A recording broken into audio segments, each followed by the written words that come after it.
دغه ملائکه چې وو هاروت و ماروت دا پیښه د ادریس علیه السلام په وخت کې وشوه.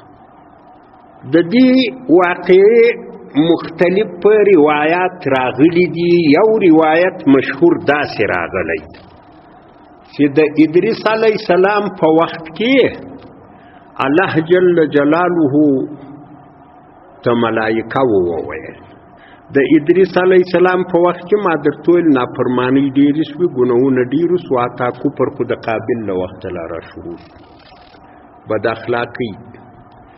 دغه د انسانانو غلط اعمال چې اسمانو ته پورته کېدو، بیا هلته ملایکه و الله ته وویل چې یا الله دغه انسانان خو دغسې بد عملونه کوي. موږ چې وویل چې نحن نسبح بحمدک ونقدس لک، تا ولیا دوی ښه دي، نو دوی خوا د دی ټکې واچوي. الله جل جلاله وویل چې دا دوی چې ټکې اچوي دا یو مجبوري ده د دوی، له دوی سره داسې قوتونه ملګري دي چې هغه اوس له تاسې سره ملګري ستا یې هم دغه کېږي. دوی ویل سبحان الله موږ خو نه خرابېږو. الله ویل نو ښه د تاسې یو دوه درې په تاسې کې چې دیندار وي هغه خوښ کړي، زه به یې مځکې ته ولېږم. نو دوی خوښ یو هاروت که یو ماروت یو د عزائل په نامه بل ملک. الله جل جلاله له دوی سره ترکیب د شهوت و د غضب وکړي، زیاتې یې مځکې ته راولېږل. هغه درېیم ملک چې مځکې ته راغی هغه د شهوت و د غضب اثار یې ولیدو. الله جل جلاله چې ویل چې یا الله له ما سره یې کاله وکړه، زه تر دې ازمایښت کې زما توبه ده دا خو ولاړې، دا نور دوه پاته شو. د بابل په مځکه کې عراق کې یو ځای د په دې کې قاضیان مقرر شو. نو قاضیان چې مقرر شو یوه ښځه ورته راله د زهرې په نامه ډېره ښایسته ښځه وله، خپله مېړه سره یې دعوه وه.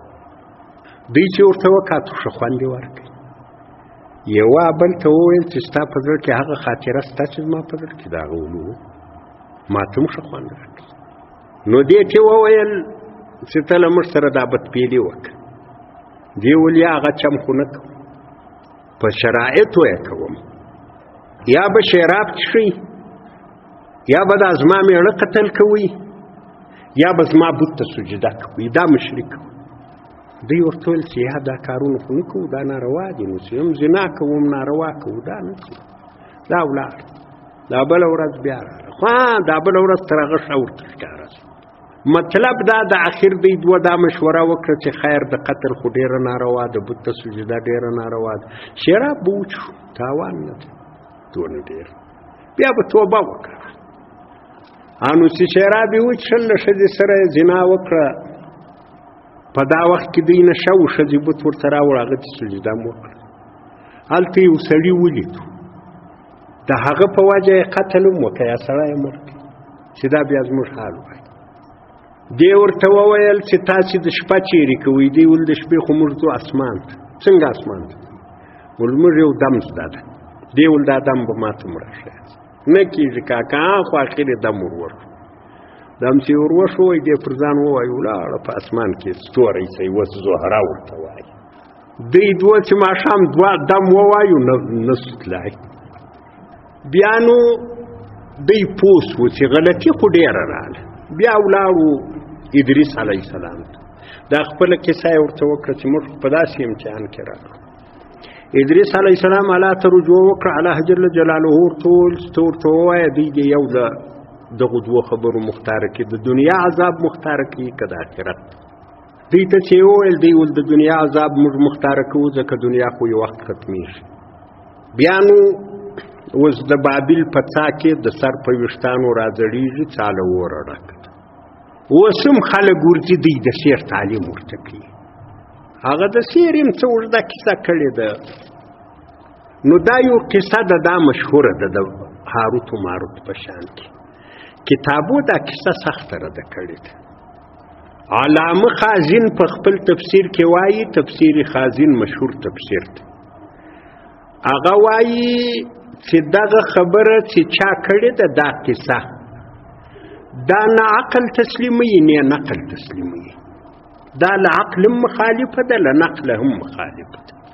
له نقل خو په دې مخالفه ده چې په دغه کې یو صحیح اثر له نبی علیه الصلاة والسلام موجود نه دی. که داسې یو قصه وای د نبی علیه الصلاة والسلام څه ارشاد به په دې مسله کې وایي.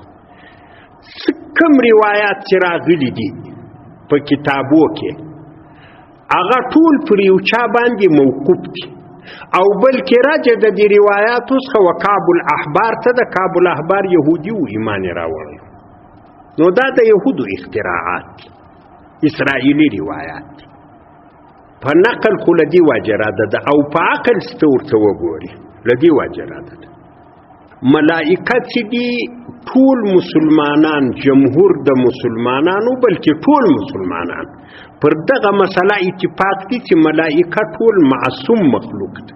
معصوم معنا له ګناه ساتله یوه ګناه نه کوي، او دا سریع د قرآن نص لا یعصون الله ویفعلون ما یؤمرون.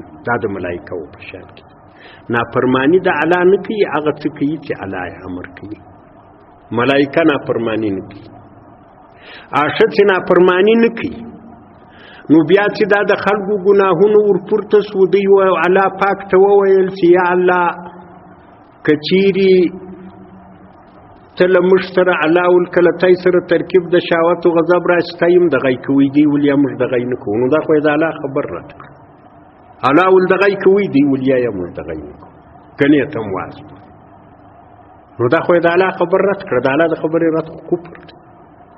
دا پرېږده چې غلطي د خو کفر ده، خو دا دستی کفر لازم. او حال دا د ملائکه معصوم دي، محفوظ دي، کفر بیخي نه کوي، یوه غلطي هم نه کوي. یو له دې وجې دا کیسه غلطه ده، بل له دې وجې غلطه ده چې الله جل جلاله څونه بندګانو ته اختیار ورکړی ده، په مابین د کفر او د توبې کې اختیار ورکړی ده. د دنیا د عذاب او د آخرت د عذاب اختیار یې چاته ده. په سوونو کلونه پر یو چا کفر تېر سوی، بیا چې کله توبه وکاږي الله وایي توبه دې صحیح ده، که توبه نه وکړه بیا عذاب ورکوي. نو دوی توبه وکړه، چې توبه یې وکړه بیا د دنیا د عذاب اختیار د دوی له کومه څه. د سوونو کلونو کافر الله په توبه باندې بخښي، دی په دا یوه ګناه باندې ولې نه وبخښل، او حال دا د چې پېښمانه سو توبه یې وکړه. دا بله غلطه خبر ده. درېیمه غلطه خبر دا ده چې دغه زهره د ټول وخت مشرکه وه. دې اسم اعظم ووایي ولاړ اسمان ته پورته شو. دوی یوه غلطي کړې وه، د هغې شرک اختیاري و، د دوی شرک اضطراري و، ځکه دوی خو د نشې په حالت کې بت ته سجده وکړه.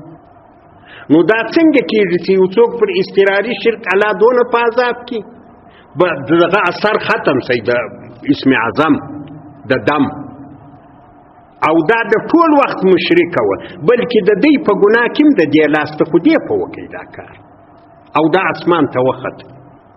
دا بله خبر ده. نو دا ټول عقل امر دی، نقل امر دی. بیا تفسیر خازن والا لیکلی دی فبان بهذه الوجوه ان القصه رقیقه ضعیفه. په دغه وجو دا ظاهره سوه چې قصه درواغ ده، هېڅ شی نشته. تفسیر کبیر هم دا خبره لیکلې ده، هغه لا دام پر زیاته کړې ده چې ته وایې چې دوی رالو د ادریس علیه السلام پر لاس یې توبه وکړه، بیا نو الله له توبې وروسته دوی مختاره کړو په مابین د عذاب د دنیا و آخرت کې د بابل په څا کې راځړېږي، اوس هم خلکو ته د سیر تعلیم کوي. نو کومه ده توبه یې نه ده کړې. دا دویم نه سره لګېږي.